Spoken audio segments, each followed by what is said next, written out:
Greetings, everyone.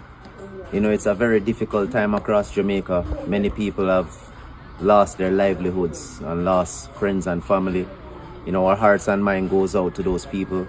We're here in Accompong Town, and we have been assessing the damage across, you know, the maroon communities across St. Elizabeth. And, you know, we are standing in front of the atmospheric water generator machines that were in two 40-foot containers. They were solidly placed on this concrete platform. And, you know, just to give you an understanding of the sheer volume of the impact, which Accompong got a direct hit. And these containers were over 25,000 pounds each. One is actually heavier, almost 30-something thousand pounds, was lifted. You know, there are people who are saying, Maroons who would tell you, and we're going to show those interviews soon, that will tell you that they were seeing like tornadoes on top of the playing field here. And as you can see, the primary school, Accompong Primary, is completely destroyed.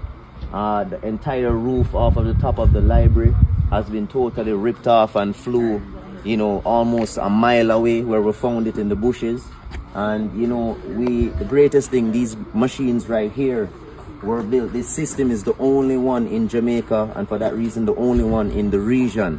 And we're happy to say that when we inspected inside, it's hurricane proof. It was built for this type of, I guess, situation. And I guess we were really put to the test.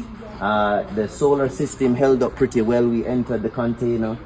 We do have power, and you know, we have a good amount of power that we stored up just in case before we placed it inside before the hurricane. And as you can see, these 40-foot containers were lifted and shifted, and the only thing that stopped this container from going over the hill is pretty much this concrete fence line right here that we put in at the last minute that held this container from tumbling over on these homes, as it would have continued to go over the hillside. So they're on their sides. We're going to be doing our best to put them back over and then have clean drinking water that will be running over 300 gallons per day. We're going to be helping out the maroon communities, carrying water to our friends and families so that we can at least have that process while, you know, humanitarian aid enters the territories. We have been cutting as many roads as possible to create avenues to the various communities.